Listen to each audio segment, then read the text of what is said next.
So the Feds cut interest rates yesterday by 25 basis points. This is the first cut since December. So what exactly does this mean for the market, for your wallet, or what's to come next? Let's talk about it.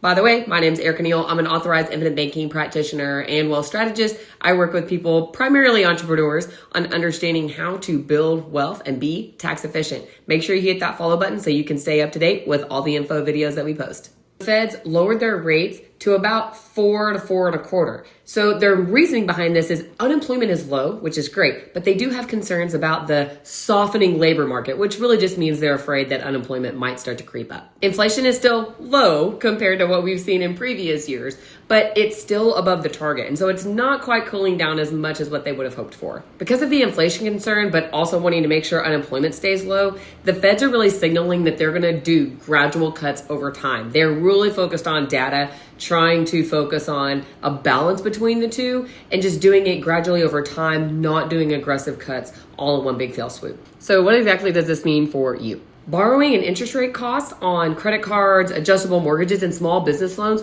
could start to go down, which means your payments could drop. Debt with fixed rates, you're not likely to see an immediate change, but you might be able to have some refinancing opportunity coming up in the future months. For all you savers out there, if you're putting money into like a money market or a bond account, your returns could start to go down. Those rates are being lowered, so you could be earning less interest, which means it might be a really good time for you to start putting your money into an infinite banking policy. Anyway, this meeting was particularly interesting because we got what's called a dot plot. If you want to get a chance to look it up, I suggest you do that. But really, this is just a great way for us to get an indication of what to expect from the Fed moving forward. I will tell you right now, we have no idea what the real situation is going to be. And we have seen the Fed completely go from one end of the spectrum to the other. So these indications do not mean that we can hang our hat on this or that it's in concrete in any way, shape, or form.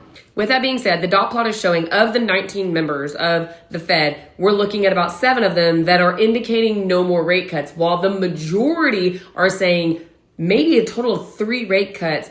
So that's 2 in addition to the one that we just saw. So clearly a majority of the Fed is anticipating future cuts to come, but they are closely monitoring the impact that this is having on inflation, on employment, on global, right? So we've got this concern of wanting to keep unemployment low while not letting inflation skyrocket. Those kind of teeter-totter with one another. So they're wanting to manage that and monitor it very closely. Making adjustments to interest rates can have massive, volatile, and sharp immediate impacts. Sometimes they're slower, sometimes they're faster, but we're interested to see what this in particular cut does, and then that will also have an impact on what those future decisions come out to be as well. I want to hear from you. What do you think? Do you think those rate cuts are going to happen? What do you think is going to happen with inflation? What about unemployment? Tell me what you think in the comments.